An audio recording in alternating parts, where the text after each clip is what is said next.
Bonsoir à tous et à toutes et bienvenue dans cette reprise des émissions Un endroit où aller. Ce soir, c'est les mardis de l'édition indépendante, une série coproduite avec la FEDEI, la Fédération des éditions indépendantes, et le CNL. Et ce soir, j'ai le plaisir de recevoir Thierry Discepolo, qui est dirigeant créateur des éditions Agone. Bonsoir Thierry. Pour toi, Je ne me suis pas trompée sur la dénomination? oui, oui, tout ça et un peu plus ou un peu moins que vous voulez. Bon, parfait. Ce soir, je vous reçois pour ce terrible livre, terrible dans le bon sens du terme, La trahison des éditeurs, troisième édition, revue et actualisée. Alors, comme j'ai dit dans mon teaser tout à l'heure, je dis tout un programme. Mais oui, c'est un programme parce que c'est pour les novices. Et pour ceux qui, comme moi, connaissent bien le monde de l'édition, on apprend encore des choses. Parce que à travers ce récit, cet essai, je ne sais pas, on peut dire les deux, avec une écriture très fluide, on rentre dans les méandres des éditeurs, des histoires. Mais je voudrais quand même, Thierry, que vous fassiez cet exercice en 1 minute avant de présenter vos éditions, me dire de quoi ça parle exactement pour tous les gens qui nous regardent. En 1 minute, une définition d'une minute. Ouais, Ouais. qu'est-ce que vous diriez en 1 minute sur ce petit pavé? C'est une tentative de rendre compte à la fois de l'histoire, de l'actualité de l'édition, du point de vue qui est celui qui est en général le plus négligé, c'est-à-dire pas du tout depuis la légende des grands hommes, rarement des grandes femmes, mais quelques-unes quand même de l'édition, mais plutôt qu'est-ce qui s'est passé sur toutes ces marques, comment elles sont nées, comment elles ont le plus souvent été rachetées et comment quelques-unes ont continué à durer. C'est pas mal, j'aurais pas mieux fait, je crois. Alors, les éditions Agone, elles sont nées quand? Maintenant, ça fait 35 ans, donc à Marseille, d'une manière qui est une manière assez classique, qui a été longtemps classique au moins au siècle dernier, peut-être un peu moins celui-ci. C'est-à-dire à l'origine, c'était une revue, c'est-à-dire quelques, à l'époque, étudiants prétentieux, ambitieux, comme vous voulez, qui sont réunis parce qu'ils prétendaient avoir des choses à dire, des choses à écrire, et qui se sont donné les moyens de le faire au travers d'une revue qui ensuite, après 7 ans de professionnalisation, ont fait émerger une maison d'édition qui a gardé le même nom, c'est-à-dire Agone, à Marseille donc. Parfait. Alors, on va revenir à l'essentiel du sujet, c'est ça. Qu'est-ce qui vous a personnellement poussé, en tant qu'éditeur, à écrire ce livre qui, alors je vais mettre des guillemets, critique justement votre propre secte, critique ou pas, votre propre secteur? Alors, c'est vraiment le résultat à l'époque déjà, une bonne dizaine d'années de pratique d'éditeur. D'accord? Je dis ça, pas seulement de revuiste, comme on dit, mais aussi mais strictement d'éditeur. Des rencontres, des constats, des colères parfois, quelques-unes, des frustrations, des étonnements, d'accord?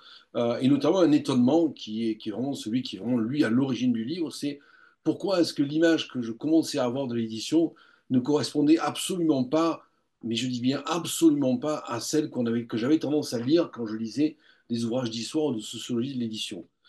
Il y a eu quelques personnes qui ont évidemment été très inspirantes pour me permettre de passer de cet étonnement à l'écriture. Je pense évidemment à André Chiffrine, qui est le fils du fondateur de la Pléiade, d'accord, ou des éditeurs, on va dire, plus anciens, qui avaient beaucoup plus de bagages que moi. Je pense par exemple à Éric Azan, qui est le fondateur de la Fabrique, et qui avant a été le fils des fondateurs des éditions du même nom, Azan, ou Michel Valenzi des éditions de l'Éclat, voilà, qui sont mes, euh, mes principaux interlocuteurs à l'époque, qui m'ont permis de comprendre pourquoi, de cet étonnement, voilà, pourquoi est-ce que la manière dont on parle de l'édition ne ressemble pas du tout à la manière dont moi, j'ai l'impression qu'elle fonctionne.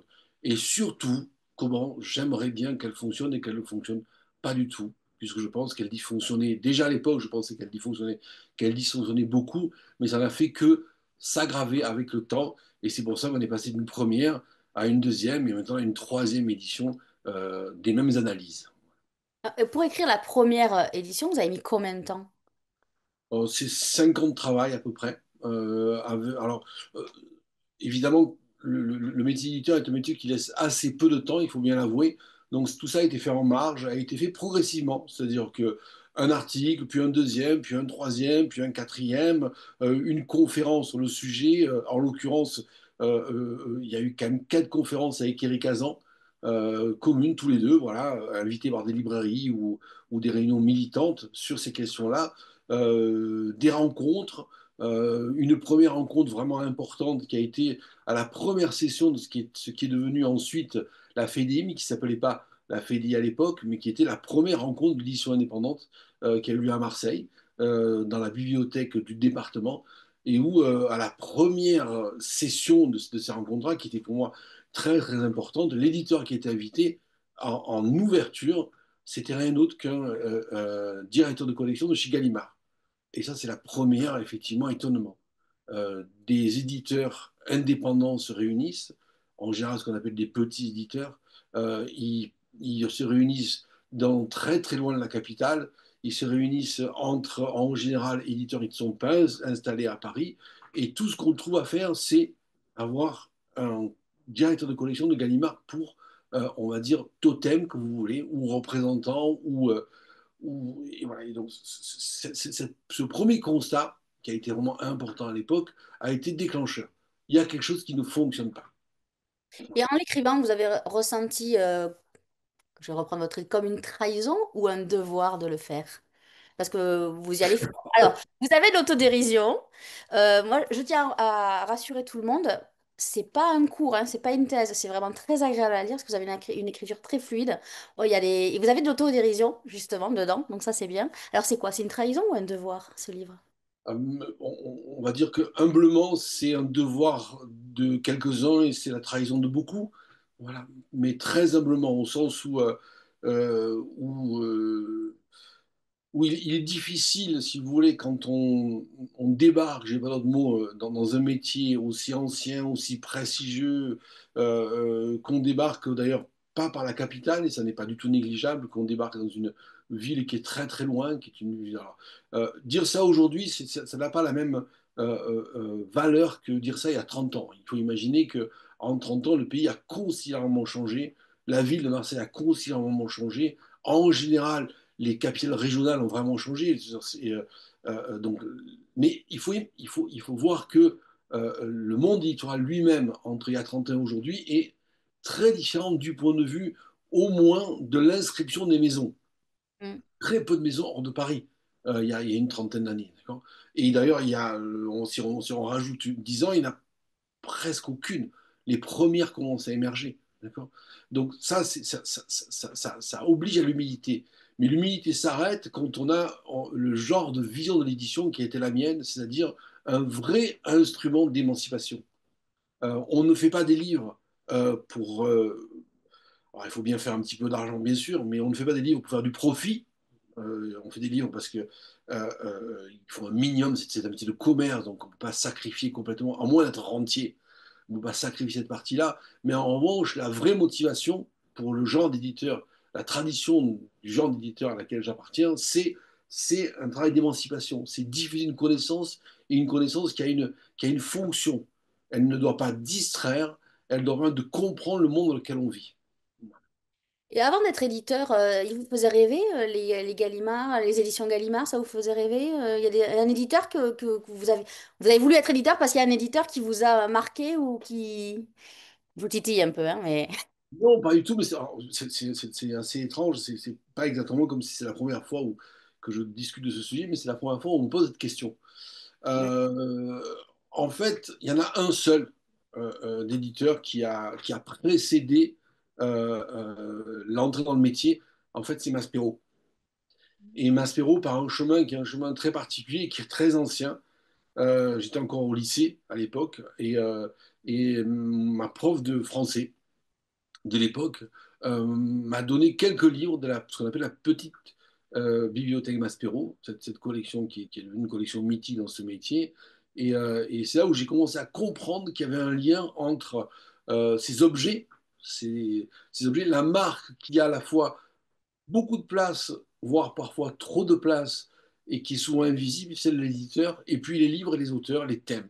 C'est là que ça a commencé à prendre une place importante chez moi. Voilà. Et puis, j'ai envie de dire, ça a un petit peu disparu quand j'ai fait des études, parce que ces études-là, enfin, j'ai pas fait d'études d'édition, j'ai même pas fait d'études de lettres, j'ai même pas fait d'études de lettres, pardon. J'ai fait de la biologie puis de la philo. Donc nous sommes très très loin de l'édition. Voilà, j'ai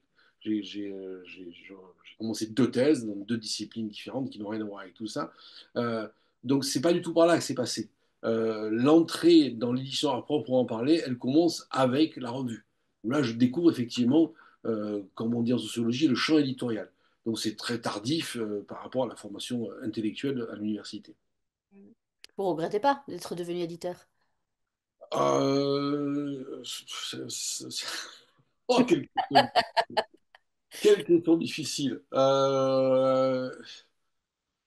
Je regrette pas au sens où ça m'a permis de faire des choses extraordinaires. C'est un métier qui, en revanche, demande beaucoup, beaucoup de travail. Et aujourd'hui, ce dont je suis obligé de constater, c'est vraiment pas un métier de tout repos. C'est pas un métier de tout repos. Voilà. Si on veut vraiment le faire comme je crois qu'il faut le faire, personne ne peut imaginer le temps que demande l'édition d'un ouvrage. Et qu'il faut d'ailleurs renvoyer à l'espèce de plainte inlassable des lecteurs. Dieu que ça coûte cher un livre. Mm. Un livre qui vaut 20 euros, ça coûte cher. Mais le temps qu'il a fallu pour le faire, mais c'est incommensurable. Il n'y a aucune commune mesure avec le prix de l'exemplaire que le lecteur a entre les mains et le temps de travail, l'ensemble des compétences qui sont mises dedans, les formations qu'il a fallu rassembler pour que ces livres-là soient faits. Voilà, non, c'est incommensurable. Et je parle évidemment du genre de livre qu'on fait. Je parle pas du genre de livre qui est de plus en plus fait par l'édition industrielle des grands groupes dont je fais le portrait principalement dans ce livre, c'est-à-dire une édition qui est maintenant à peu près pour 90% de la production fondée sur un principe très simple, le plus vite possible, le plus grand nombre de livres possible, fabriquer le plus vite possible, au moins de coûts possible, et vraiment vendu le plus vite possible, et ensuite oublié pour qu'un autre le remplace. Cette méthode-là qui est exactement l'inverse de la méthode du type d'édition dans laquelle je travaille, qui est au contraire faire lentement des livres parce qu'on a voulu les faire et les vendre lentement pendant le plus longtemps possible. Ce qui d'ailleurs, soit dit en passant, est une rupture qui est la première rupture, c'est même en termes d'écologie. C'est-à-dire que vous avez d'un côté la surproduction avec le gâchis, de l'autre côté, vous avez un travail artisanal, rationnel, maîtrisé, responsable. Voilà. Donc en Alors, fait, d'un côté, il y aurait un peu l'éditeur industriel et l'éditeur artisan, quoi, en gros. bon, c'est comme ça qu'on le caricature, enfin qu'on le caricature, pardon, qu'on le simplifie habituellement. Mais oui, bien sûr, sauf que d'un côté, j'ai envie de dire, vous avez un éditeur et de l'autre côté, une industrie. Comme disait Cyril, c'est plutôt l'édition sans éditeur que vous avez d'un côté. L'industrie éditoriale n'a pas d'éditeur. Elle a des employés, qui d'ailleurs parfois sont remarquables, ces pauvres salariés des grands groupes, d'accord, qui au fur et à mesure qu'on monte dans la hiérarchie sont de plus en plus payés et travaillent de moins en moins. Mais en revanche, en bas de l'échelle, vous avez des vrais compétences. Vous avez toutes ces compétences dont je parlais tout à l'heure, ces compétences je veux dire, extrêmement précieuses qui demandent des longues études et un temps de travail, un investissement extraordinaire. Oui, ils sont là. Ils sont là dans l'industrie, mais comme ils sont à la chaîne, d'accord. C'est une chose à l'époque, je faisais des salons, m'avait vraiment fasciné. C'est chaque fois que je me retrouvais derrière une table avec les livres, il y avait toujours un moment où les éditeurs des grands groupes qui étaient dans les mêmes salons s'approchaient de nos livres et ils avaient toujours la même remarque. On ne peut plus faire ça, nous. Mais où trouvez-vous le temps de faire ça? Nous, on ne peut plus faire ça. On n'a pas les moyens, on ne nous laisse pas faire ça. Et évidemment, mais ils sont à la chaîne et nous faisons des livres. Voilà, c'est très différent. Alors vous parlez aussi un peu dans le livre d'une anti-légende de l'édition. Quelles sont les idées reçues les plus tenaces que vous cherchez à déconstruire, justement? Alors, bon, la première, sans doute, qui est la plus évidente pour moi, c'est que on donne le nom d'éditeur à des patrons de grands groupes, d'accord, ce qui est aujourd'hui caricatural. Euh, Probablement que la première fois, ou du moins pas la première fois, la fois où j'ai vu cette forme de la manière la plus à la fois outrancière et révélatrice, c'est l'hommage qu'a donné Bernard-Henri Lévy après la mort de Jean-Luc Lagardère, qui était son éditeur. D'accord. Jean-Luc Lagardère, qui est le dernier, enfin l'avant-avant-dernier propriétaire du groupe Hachette, qu'il a à l'époque fondu avec Matra c'est-à-dire un marchand d'armes, d'accord, et puis l'aviation, d'accord. Aujourd'hui, d'ailleurs, on considère que le groupe de Bolloré, le groupe racheté par Bolloré, l'achète est gros, et il est gros, puisqu'il est quand même fondu avec Vivendi, dans lequel il y a les médias, mais par rapport à la taille qu'a atteint le groupe Hachette sous la propriété de Jean-Luc Lagardère, ça fait presque un petit peu prix de consolation, d'accord. C'était beaucoup plus gros, voilà, associé, comme je dis, aux marchands d'armes et aviation. Plus toute la distribution, plus, enfin, c'était une beaucoup plus grosse machine. Quand Jean-Luc Lagardère meurt, l'hommage que lui fait Bernard-Henri Lévy, c'est un hommage en termes de cet éditeur qui a fait ceci, cet ingénieur qui a construit les avions, cet éditeur qui a géré les œuvres, en l'occurrence à l'époque de Gaulle, mais Lagardère n'a jamais fabriqué un seul avion, il n'a jamais édité un seul livre. Jean-Luc Lagardère est un patron dont les compétences sont des compétences de... C'est un gestionnaire d'argent, c'est un capitaine d'industrie, d'accord, qui n'a jamais édité un seul livre. C'est c'est un rap, c'est un vol, c'est un détournement que je trouve particulièrement pénible à subir quand effectivement les métiers et les compétences qui sont nécessaires pour faire ce livre ne sont pas là, elles ne sont pas là. Son métier est sans doute respectable, mais ça n'est pas celui d'éditeur. Et c'est comme ça partout. Euh, euh, euh, vous imaginez Bolloré éditeur? Ça n'a aucun sens. Même celui qui porte presque le nom qui est synonyme d'édition en France, qui est Gallimard, Antoine Gallimard, mais c'est pas un éditeur. C'est un fils de bonne famille, c'est un rentier, je veux dire, c'est éventuellement un homme d'affaires, éventuellement, c'est un chargé de communication pour les médias, mais ça n'est pas éditeur. Ça, c'est le premier, on va dire, la première entorse, la première contre légende que j'aimerais, que je voulais, on va dire, éclaircir ou détruire selon le moment de la journée, d'accord? Et vous Euh, pensez que s'il y avait un vrai éditeur à la tête de ces groupes, ça changerait la donne ou pas? alors, Ou c'est est-ce une, déjà, est-ce qu'il le pourrait être à la tête? Je suis pas sûre. alors, Je suis pas bah, sûre. mais tout dépend, mais vous arrivez avec cette question tout de suite à l'essentiel. Si un jour ces groupes industriels deviennent des maisons d'édition, eh bien peut-être qu'il y aura un éditeur à la tête de chacune d'entre elles. Mais pour le moment, ce n'est pas le cas. On a besoin d'hommes d'affaires, on a besoin de capitaines d'industrie pour gérer ce qui ne sont plus les maisons d'édition. D'accord. Ça ne veut pas dire qu'à la part, on descend dans la hiérarchie, on finit par arriver à des éditeurs. Il n'y a pas de doute. Mais ce sont des éditeurs qui sont des employés. Ça veut dire qu'ils sont, par exemple, une des choses qui fait la grande différence entre l'édition, disons, à taille humaine, appelons-la comme ça, et cette édition à taille industrielle, c'est que les gens qui prennent des décisions réellement dans une maison d'édition à taille humaine sont ceux qui font les livres. Alors que dans les maisons d'édition à taille inhumaine, en fait, ce sont des gens qui font pas le livre. Ce sont des contrôleurs de gestion qui prennent une décision. Voilà. Est-ce que ça va permettre une croissance à 2 chiffres qui est attendue ou pas? Est-ce que ça va permettre de pouvoir accumuler, on va dire, suffisamment de moyens pour pouvoir acheter son concurrent? Est-ce que ça va permettre de maintenir le niveau de surproduction qui diffuse, qui déverse sur les librairies chaque mois un flot d'ouvrages pour pouvoir écraser le flot d'ouvrages de la concurrence? C'est pas le même métier.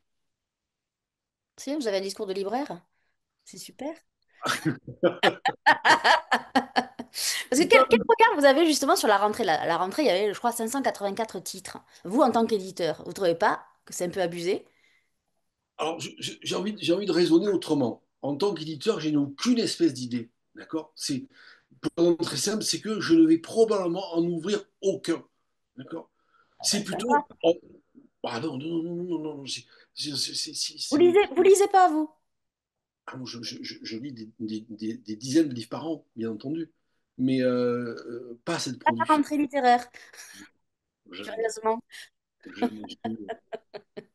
C'est-à-dire, éventuellement, il va se passer la chose suivante pour qu'un livre m'arrive. La première chose, c'est le temps. Ensuite, ça va décanter. Tout ce qui va décanter, tout ce qui doit être détruit sera détruit. Tout ce qui va être oublié, tout ce qui doit être oublié sera oublié. Et éventuellement, s'il reste quelque chose, dans quelque temps, on va dire, il atterrira sur ma table. Mais il va falloir tout ce temps-là, d'accord? Or, tout ce qu'on sait très bien, c'est que sur ces 5 ou 600 ouvrages, les éditeurs qui les produisent savent déjà à l'avance que la plus grande partie sera pilonnée en moins de 3 mois. Les producteurs le savent, ça a déjà été calculé comme ça. N'importe quel honnête éditeur de ces grands groupes, c'est ça. Ça n'est pas de la production d'ouvrages, c'est la production d'un flux. C'est une vague qui a pour mission de repousser la vague du producteur d'en face. C'est tout. Et ils ont les moyens financiers, ils ont les économies d'échelle qui leur permettent cette politique éditoriale. Alors, la surproduction est une politique éditoriale. Or, pour nous, la politique éditoriale, c'est une politique d'idées, c'est pas une politique de flux. C'est pour ça que c'est Michel Valenzi qui disait ça. La grande édition, ça n'est pas tant que ça. Une, maison, une édition qui, pardon, l'édition industrielle n'est pas tant que ça une édition qui me déplaît. C'est juste une édition qui m'empêche de faire mon métier. Moi, quand je vous ai lu, la première question que je me suis notée à vous poser, je l'ai écrite hein, pour pas l'oublier, c'était vous décrivez une industrie qui formate les idées. Qu'est-ce qui, malgré tout, vous pousse encore à croire à la puissance d'un livre? Voilà la première question qui m'est venue quand j'ai lu à peu près allez, un tiers de la trahison des éditeurs. Alors, je vais vous donner une réponse. D'abord, une Pas réponse. de Gaston, hein? Une vraie réponse. Non, non, non, non. On est de deux réponses. Une première, qui est une réponse euh, qui emprunte à celle que Beckett a donnée à une enquête qu'avait faite, je crois que c'est Libération, il y a maintenant très longtemps, puisque Beckett était vivant à l'époque, qui était Pourquoi écrivez-vous? D'accord? Et chacun des écrivains de l'époque avait répondu qui en quelques lignes, qui en beaucoup trop de lignes, qui en glosant, qui en faisant une très belle dissertation en 3 parties, d'accord? Thèse, antithèse, synthèse. Beckett avait envoyé une carte postale ou une carte, je ne sais pas, puisque ce que je sais juste, c'est que j'ai le souvenir très précis de comment il l'avait reproduit dans le journal. Il avait écrit Bon Cassa, Hum. Bon Cassa, et ils avaient reproduit cet autographe-là. Donc, ben, la première réponse, je vais vous répondre pareil, bon Cassa. Déjà, ça c'est la première réponse. Et la deuxième, c'est une sorte d'explication de la première. Euh, Ça serait vraiment un, un abandon, un crève-cœur, un sacrifice beaucoup trop important pour moi que de considérer que la production dans ce cadre, on va dire, technologique extrêmement avancé qu'on appelle un livre, que d'abandonner cette technologie-là extrêmement avancée, de l'abandonner comme méthode, on va dire, pour faire avancer des idées et pour être utile à la compréhension du monde. Et il y a au moins un argument qui a tendance à renforcer, il n'y en a pas beaucoup, mais il y en a un, c'est les gens ont tendance à l'oublier, mais la plus grande partie de ce qui va, en général sous forme de film, sous forme de série, en amont, ça a été un livre, en fait. Ça a été un livre en amont. Même le pire, souvent, a été un livre en amont. Évidemment, c'est aujourd'hui passé au second plan, c'est effacé, mais c'est un livre. Même y compris dans la tension, par exemple, entre médias et édition, on a tendance à mettre en avant les médias comme l'outil majeur déterminant des débats politiques d'actualité, d'accord? Prenons un cas qui est un cas exemplaire de la manière dont l'édition est réellement complètement fondue à l'intérieur de ce travail de mise à disposition d'informations et de participation au débat public, qui est l'ouvrage que, que- qui a été consacré à la France insoumise, qui s'appelle La Meute. Pendant quelques jours, il n'y a eu dans les médias qu'un seul sujet, ce livre. Qu'est-ce qu'il y avait dedans, comment réagissaient les uns, comment réagissaient les autres, comment réagissaient ceux qui avaient été enquêtés, comment réagissaient ceux qui l'avaient écrit, d'accord? Pardon, mais je crois que ces 3, 4 jours, ça a pris toute la place. Il y a juste une information qui était absente, l'éditeur. Et d'ailleurs, je me suis amusé à demander pendant la semaine qui a suivi, d'accord, mais il est paru où de quoi vous parlez? C'est un livre, oui, c'est un livre, c'est vrai.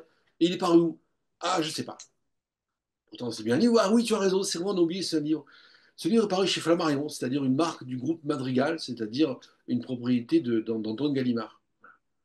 Cette absence-là est un déni sur le rôle de l'édition, et en l'occurrence là, le rôle de l'édition dans la bataille des idées. Alors, vous êtes éditeur indépendant, donc tout à l'heure, vous avez parlé de petits éditeurs et de grands éditeurs. Vous vous considérez comment, en fait, en tant qu'éditeur indépendant? Petit? Alors, tout dépend D'ailleurs, pourquoi on dit toujours petit quand c'est pas les... C'est bizarre, quel non? critère voulez-vous choisir? Quel critère voulez-vous choisir? Comment ça, quel critère? Bah, vous avez un critère de taille, vous avez des grands, petits, c'est un critère de taille. J'ai Quelle toujours unité, fait... quelle unité de mesure voulez-vous? Je sais pas. Mais moi, je trouve ça bizarre que quand c'est des noms d'édition, par exemple, moi, on m'a dit, ah tiens, tu reçois les éditions à Gaulle, mais c'est quoi ce petit éditeur? Tout de suite a été accolé l'adjectif petit. Bah, je dis déjà, c'est un éditeur indépendant. Moi, je dis pas petit, c'est un éditeur indépendant. C'est Vous vrai, avez, c'est vrai. vous avez une explication à ça? Pourquoi on dénigre, quoi, dénigre, je vais poser mes mots parce que voilà, qu'est-ce qui se passe entre les éditeurs, les grands et les éditeurs indépendants? Qu'est-ce qui se passe? On va essayer d'objectiver un petit peu ça. Le premier, c'est l'âge. Voilà. C'est-à-dire depuis combien de temps une marque existe. Voilà. Je pense que le premier critère de la grandeur qui est donné, hein, c'est celui-là. Le deuxième critère qui aujourd'hui est vraiment dominant, c'est ben, la taille du chiffre d'affaires. Sauf que ce qui est paradoxal dans la taille du chiffre d'affaires, c'est que le chiffre d'affaires, par exemple, d'Hachette, n'est pas vraiment le chiffre d'affaires de toutes les marques. C'est le chiffre d'affaires d'Hachette, d'un groupe, d'accord? Et quand vous avez, par exemple, le troisième chiffre d'affaires, le deuxième chiffre d'affaires en France, en groupe, c'est Editis. Ce n'est même pas une marque d'éditeur. Donc Editis n'est même pas un grand...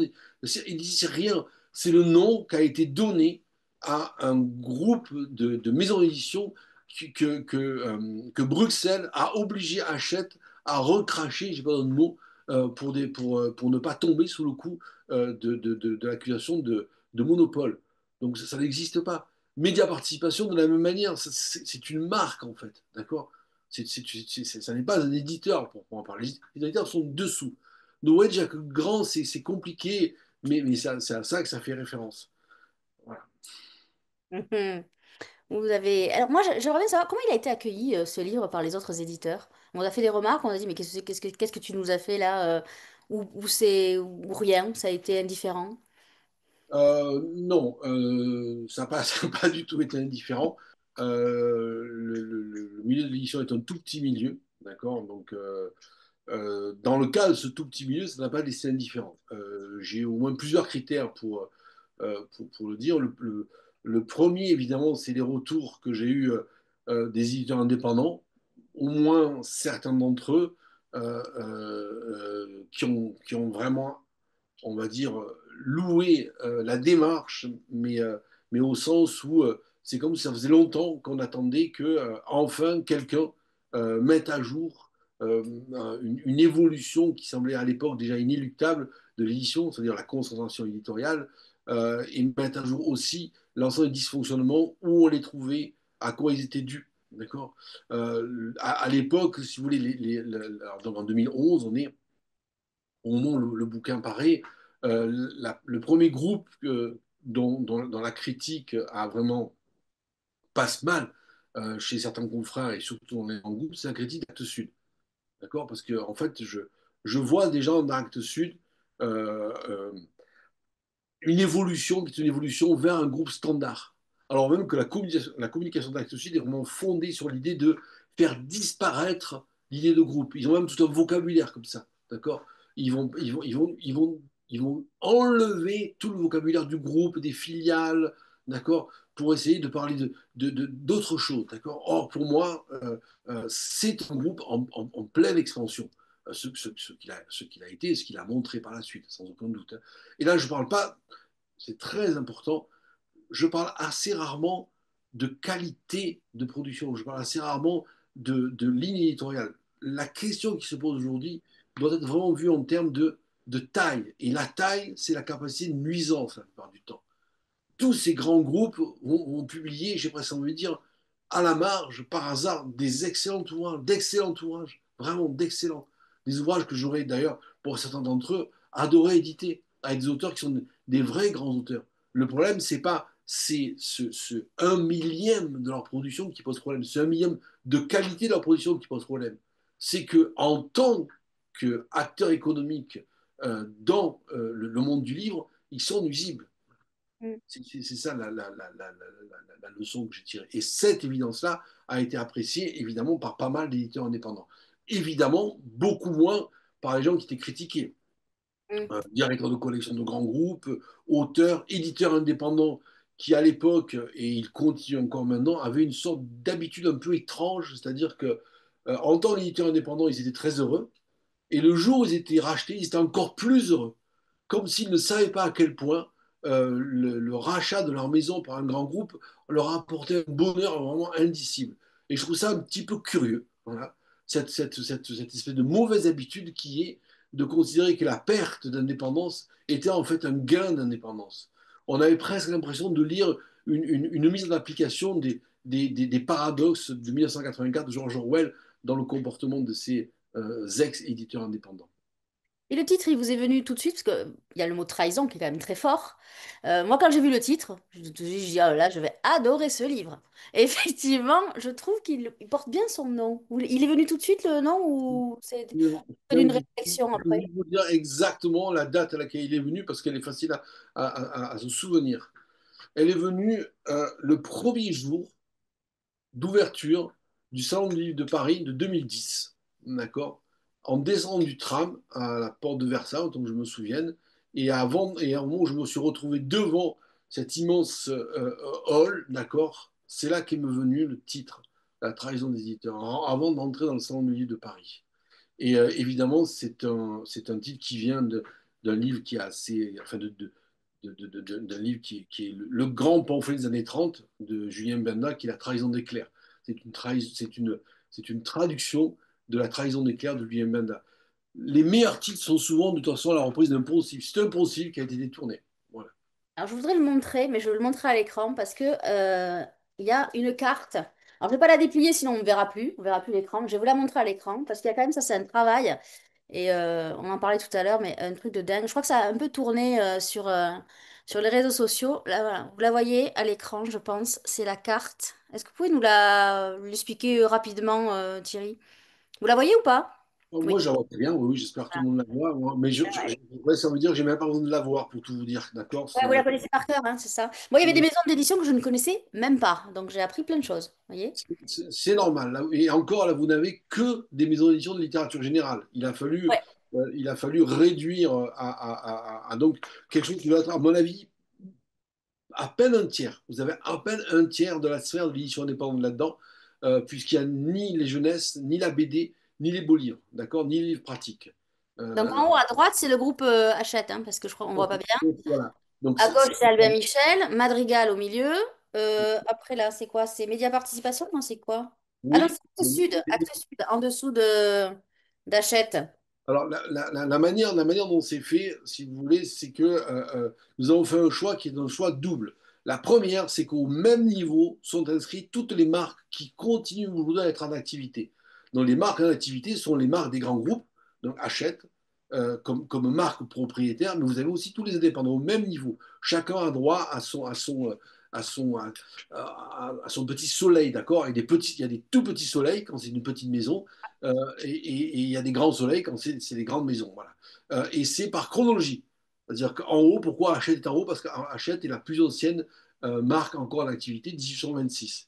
D'accord? Mais vous avez des indépendants qu'on aperçoit. Vous avez Garnier Flammarion, vous avez qui sont les premiers tout à fait à gauche, vous avez Vrin un petit peu plus bas, et vous descendez. Et donc, au fur et à mesure, quand la marque apparaît dans l'écran. Voilà. Et après, vous avez les derniers éditeurs qui arrivent en bas, et voilà. On dirait une carte du ciel, mais ce n'est pas Les un... Gardes du ciel, en fait, c'est la référence, bien Ouais, entendu. Ce ouais, ouais. sont des débuleuses, ce sont des. Voilà. Alors que moi, j'appelle ça l'aquarium, le monde littéraire, vous voyez? Ah, ah, ça pourrait aussi, oui, avec des petits poissons, des gros poissons, des Ça, squales. le requin, celui qui attend la murène, voilà. En général, au premier romancier, je leur dis bienvenue dans l'aquarium. Ils comprennent pas. Et puis 2 mois après, ils m'envoient un petit message, ils disent ça y est, j'ai enfin compris pourquoi tu me disais ça. Bon, c'était juste une petite parenthèse. Bon, alors, est-ce que vous pensez que maintenant, ou plus tard, les livres, alors déjà un petit peu, on le remarque, on a l'impression que bah, c'est plus un livre, en fait, c'est un produit marketing complet. Il sera vendu au même titre que je vais exagérer, hein, que les boîtes de petits pois.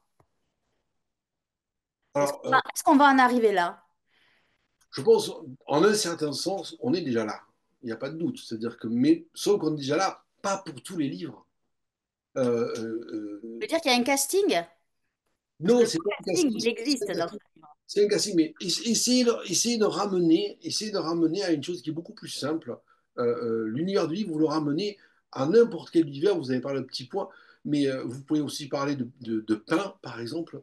Est-ce que, dans une certaine mesure, une grande partie de la production panière industrielle ne présente pas dans les supermarchés au même niveau des pains et des boîtes de petits pois? Oui, absolument. Et d'ailleurs, des livres. L'image, il faut rentrer dans le supermarché. Tout est au même niveau. Vous avez un rayon livre, et vous avez un rayon pain, vous avez un rayon petits pois, et tout ça est au même niveau. Mais vous ne verrez jamais un seul livre que moi j'appelle un livre digne de ce nom dans un rayon de supermarché. Vous n'en trouverez pas. Comment dire, les, l'organisation, on va dire, commerciale qui permet d'arriver au supermarché, de toute façon, exclut complètement un type d'ouvrage, comme elle exclut un type de production alimentaire. N'importe, toutes les productions alimentaires n'arrivent pas au supermarché, ne peuvent pas y arriver. D'accord. Elles ne sont pas faites pour ça. Elles n'y arrivent pas. Les livres, c'est pareil. Donc, il se passe, de toute façon, actuellement, il se passe une chose dans l'édition, comme il se passe dans beaucoup, beaucoup d'endroits, c'est une bipartition de plus en plus claire, de plus en plus violente, avec deux vitesses, deux modalités de production, deux modalités de diffusion, deux modalités de produits, qui ont l'air de s'appeler de la même chose, de s'appeler de la même manière, mais qui en vérité ne sont pas la même chose. J'espère que tout le monde se souvient du temps où on trouvait des baguettes de pain qui séchaient avant même qu'on ait commencé à les manger. D'accord. Vous vous souvenez de ce temps-là, d'accord. On appelait ça un pain, on appelait une baguette. D'accord. C'était un pain, il n'y a pas de doute. Ben, c'est pareil. Pour les livres, c'est exactement pareil. D'accord. Voilà. Mais ces deux vitesses, elles ont un défaut majeur, c'est qu'elles ont tendance à faire en sorte qu'une partie de la production disparaisse complètement. Complètement, parce qu'elle n'est plus visible. Parce que voilà, mais ça, c'est un débat assez technique, mais ça fait Ouais. partie. Donc, si l'édition est devenue un rouage de communication de masse, comment l'auteur, lui, il peut espérer trouver encore un espace de liberté? Là, je me mets à la place d'un auteur qui est en train de nous écouter, de se dire, oh mon Dieu. Non, mais ça dépend des auteurs. Déjà, si c'est un auteur qui débute, on va dire effectivement, il a tout à apprendre. Mais si c'est un auteur qui est déjà l'un des fournisseurs majeurs de cette mécanique industrielle, il n'a rien à apprendre, il sait comment ça marche.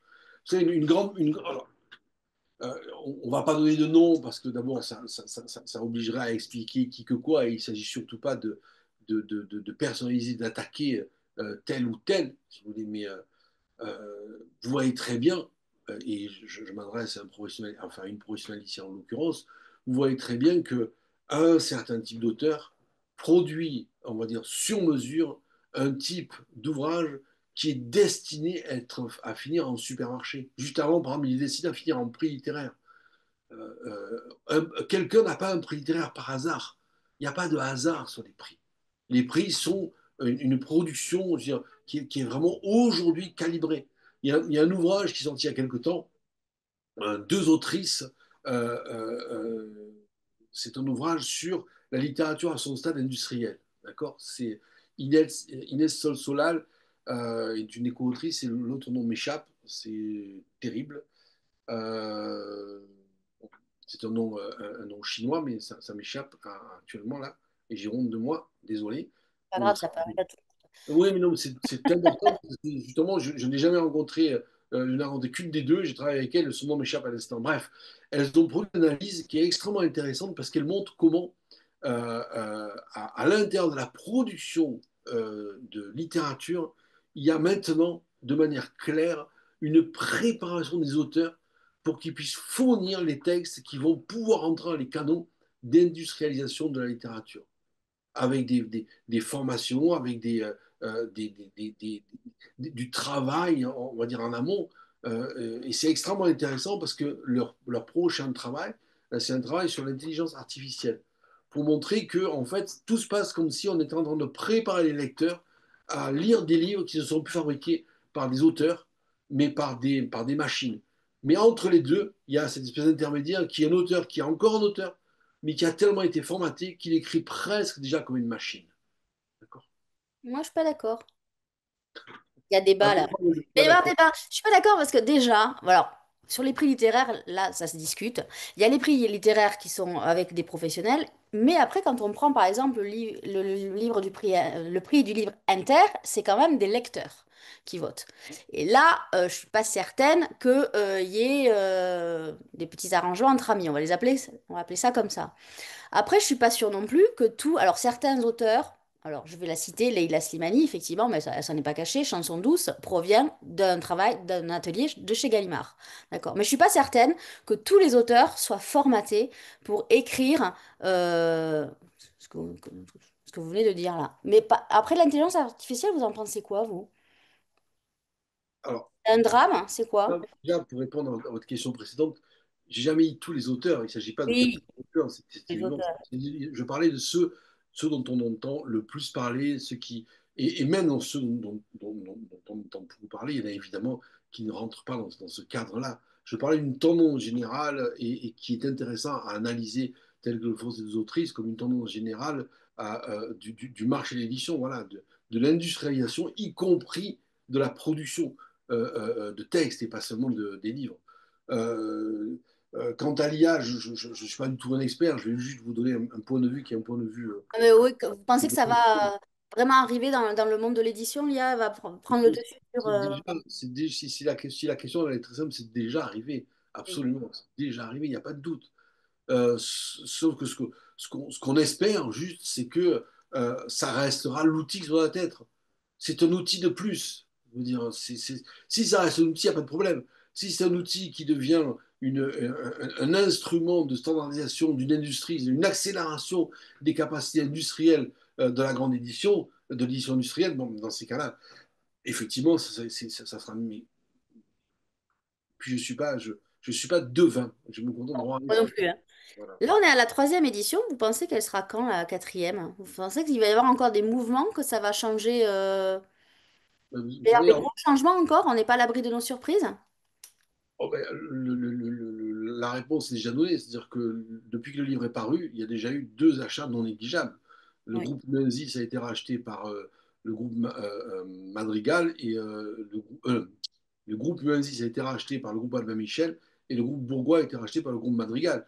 D'accord? Donc, si vous voulez, ça ne s'arrête pas. Voilà, ça ne s'arrête pas. Et surtout on est à un stade, euh, à la première édition, euh, disons que euh, sauf exception, qui était le cas Hachette et la dépouille de Vivendi Universal, les maisons rachetaient des maisons. Maintenant, les groupes rachètent des groupes. C'est ça la vraie accélération à laquelle on a assisté au tournant des années 2010. Cette accélération, on est passé de un groupe achète une maison, puis deux, puis trois, puis maintenant, non, un groupe achète un groupe. Mm. La question, c'est quel est le prochain? C'est tout. C'est quel est le prochain? Le prochain groupe qui va être acheté par un des quatre plus gros. Voilà. Et à la fin, ils resteront à combien, en fait, à votre avis? Bah, le modèle allemand et le modèle enfin, anglo-américain ont tendance à montrer qu'il ne reste plus qu'une petite poignée. Voilà, une petite poignée. Et avec évidemment autour toujours l'édition indépendante. C'est-à-dire que Oui. l'édition indépendante, le paradoxe de l'édition indépendante, c'est qu'elle fournit elle fournit la matière dont se nourrissent les groupes. Parce que la mécanique qui est à l'œuvre, qui a été décrite, pas par moi, parce que c'est un monde que je ne connais pas, c'est que euh, euh, le monde, l'achat d'une maison par un groupe est toujours le même. C'est toujours une embellie. C'est merveilleux, on a été racheté, c'est merveilleux, nous allons pouvoir intégrer cette nouvelle équipe qui va permettre, sans qu'on n'y touche surtout rien, parce qu'on ne va vraiment surtout rien toucher, ni les éditeurs qui travaillent, ni la ligne éditoriale, on va vraiment surtout rien faire. Ça, c'est le moment du rachat. Et puis, en général, un an après, la plus grande partie des employés, du moins dans la direction, ont été licenciés et la maison d'édition a été intégralement absorbée. Le dernier cas, probablement, qui est le plus visible pour tout le monde, c'est le rachat de Paille au Rivage par Actes Sud, qui a à peu près fait disparaître quasiment tout paillot et qui a en revanche qui a extrait de rivage une partie de ce qui était le plus bancable, j'ai pas d'autre mot que ça. Voilà. Donc, mais pour ça, il faut qu'il y ait une nouvelle maison qui se crée.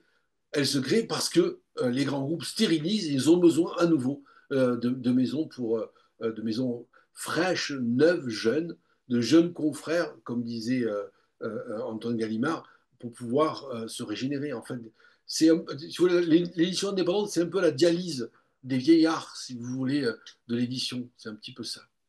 Alors, on a parlé des éditeurs, on a parlé des livres, on a parlé des grands groupes, mais il y a quand même un élément majeur aussi qui va rentrer en compte, c'est le lecteur, ou les lecteurs.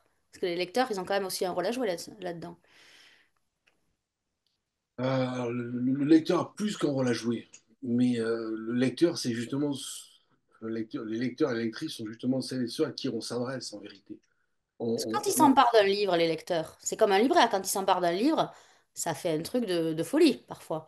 ça peut faire une chose extraordinaire, mais notre travail consiste à essayer justement que la manière dont ils s'emparent des livres ne soit pas plus ou moins directement le résultat du travail de marketing des grands groupes, dont le boulot c'est mettre en avant leur propre production, concurrencer autant que possible celle des autres grands groupes et faire disparaître le reste.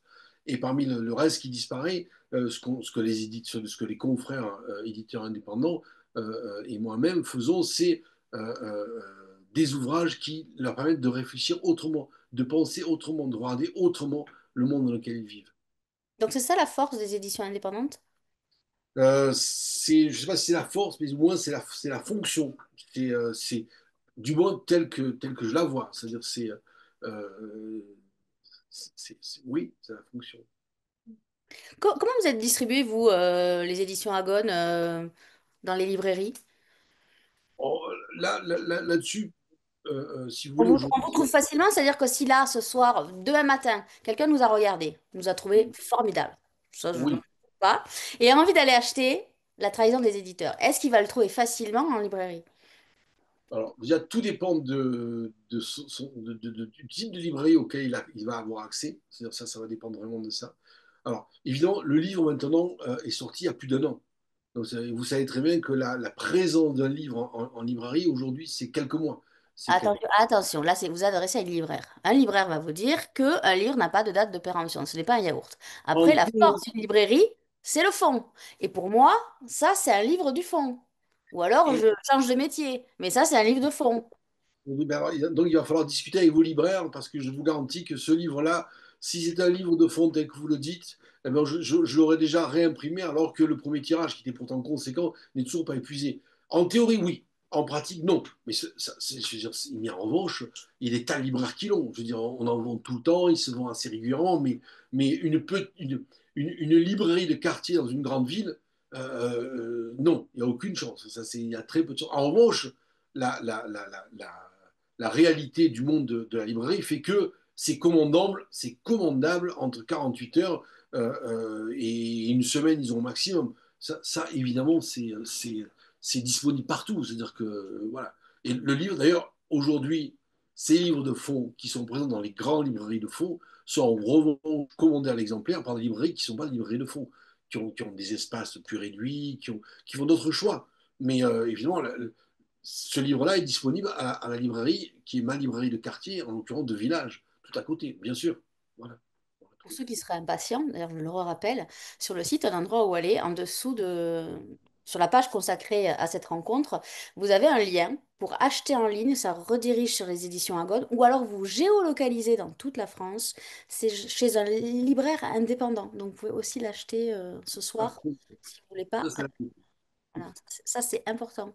Il y a les éditeurs indépendants et les libraires indépendants. Et c'est bien aussi. Alors vous y faites mention aussi, parce qu'il y a un gros chapitre, c'est pas un chapitre, il y a un gros passage sur justement la grande distribution et les livres, et justement vous évoquez la loi Lang qui fait qu'on est tous sur un pied d'égalité. Et je vais le redire, ça c'est bien, parce que combien de fois en magasin on m'a dit, vous le faites à combien ce livre? J'avais juste envie de répondre, vu ta tête, je vais le majorer de 2 euros, mais je ne pouvais pas le faire. Donc j'expliquais, et beaucoup de gens ne le savent pas encore, que depuis la loi Lang, donc le prix du livre est unique et la seule réduction possible, c'est les 5%.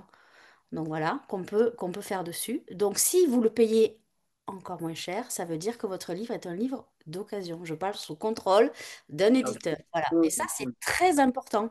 Le prix. Dans un supermarché comme dans votre libraire dans votre libraire de proximité, c'est pareil. Contrairement à ce qui se passe pour les autres produits. D'accord? Un supermarché peut vous vendre des produits moins chers. Il ne peut pas vous vendre un livre moins cher que votre libraire. Ça, c'est Voilà. fondamental. Ou alors il est d'occasion. Ou il manque des pages, ou je sais pas, un truc. Non, je D'ailleurs, mais c'est pour ça d'ailleurs que après cette grande bataille qui a été menée par un éditeur, la loi sur le prix uni du livre qu'on appelle la loi Lang ne porte pas en fait tout à fait bien son nom. Elle Oui, devrait s'appeler la loi Lindon, du nom du patron à l'époque des éditions de Minuit, d'accord, qui l'a mené avec d'autres, hein, avec des grands libraires qui sont d'ailleurs toujours en activité. Le patron de d'Ombre Blanche, qui est Christian Tourelle, à Toulouse, a fait partie de ces batailles-là. D'accord, mais il y en a d'autres de batailles à mener. Par exemple, aujourd'hui, dans le contexte actuel, les batailles qui commence à être menée par une partie du monde de l'édition indépendante, c'est la bataille pour un statut d'éditeur indépendant. C'est-à-dire un statut qui permette qu'aujourd'hui, on puisse différencier clairement au premier coup d'œil l'édition industrielle, celle qu'on voit sur la carte avec ces grandes nébuleuses des éditeurs indépendants.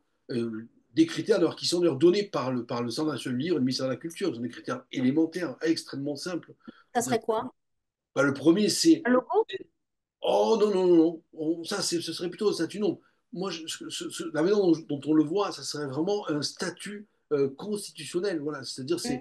il y a sur des critères qui sont très simples. Le premier, c'est n'être la propriété d'aucune maison d'édition et d'être propriétaire d'aucune maison d'édition. Ça, c'est le premier critère. Le deuxième, un chiffre d'affaires, mais vous pouvez monter jusqu'à 10 millions. Vous êtes encore tellement loin des groupes que de toute façon, vous n'avez aucun risque. Vous êtes vraiment dans l'édition indépendante. Voilà.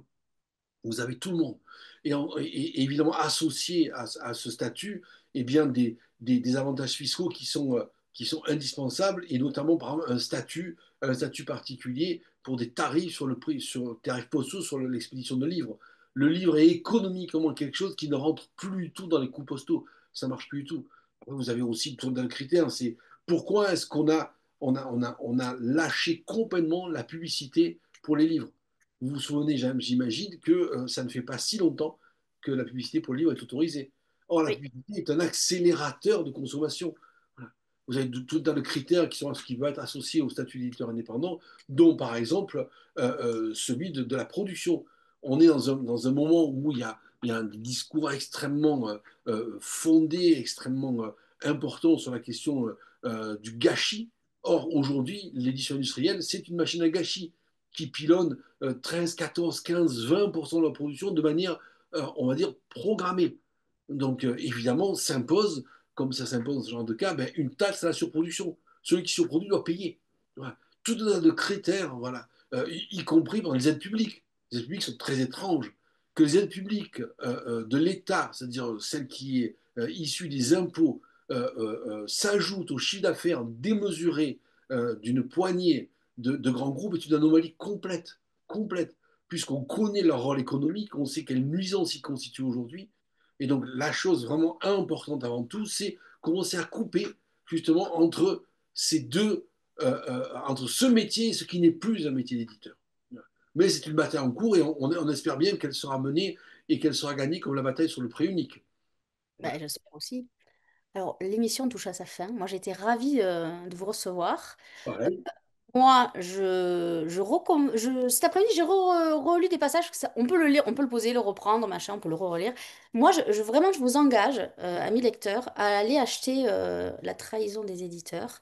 Parce que vraiment, vous allez apprendre beaucoup de choses. Moi, je pensais maîtriser le sujet, mais non. En fait, là, maintenant, je le maîtrise mieux. Hein. Merci Thierry, parce qu'il y a des choses que je ne connaissais pas. Maintenant, donc, on apprend plein de choses. C'est hyper agréable à lire, mais vraiment, parce que vous avez un style, je vous le dis, hein, je vous le dis pas pour vous faire plaisir, mais parce qu'en général, on dit, oh là là là, quand j'ai vu le pavé, je me dis, oh là, ça va être... Et puis, je l'ai commencé et en 2 jours, je l'ai fini. Donc, les annexes sont, il y a une partie de documentation qui est fabuleuse. Donc, allez en librairie, allez, soutenez les éditeurs indépendants aussi. On va remercier la FEDEI d'avoir, ou la FEDEI, je ne sais pas comment on prononce, moi je le prononce FEDEI, d'avoir initié cette émission. Moi, je suis ravie d'avoir découvert un éditeur. Donc voilà, je vais aller recompulser mieux votre catalogue parce qu'il y a plein de choses dans votre catalogue, j'ai vu, des choses qui m'intéressent aussi. Et nous, on se retrouvera le 6 octobre. On va recevoir un auteur qui s'appelle Arbon. Je sais pas comment on le prononce non plus. Je sais pas si vous le connaissez, Thierry. Et donc, ça sera les derniers jours de Harry Yuan. Je sais pas si ça se prononce comme ça. Et c'est Au diable Vauvert. Je crois qu'ils sont pas très loin de chez vous, les Non, éditeurs. pas très loin. Voilà, exactement. Donc, ça sera le 6 octobre. Je vais vous laisser le mot de la fin. Peut-être. Alors, vous m'avez déjà fait rougir avec toutes ces flatteries, donc là, je me suis concentré pour que ça ne se voit pas à l'écran. Je voudrais juste vous remercier pour m'avoir donné autant de place pour parler de ce sujet qui reste un sujet quand même malheureusement trop négligé des lecteurs qui s'intéressent à la manière dont sont faits les livres qu'ils lisent et aux effets qu'ils attendent des livres qu'ils lisent, des livres qu'ils aiment. Merci beaucoup. Merci à vous. Je vous souhaite une bonne soirée et bonne continuation avec la trahison des éditeurs. À très vite et rendez-vous le 6 octobre.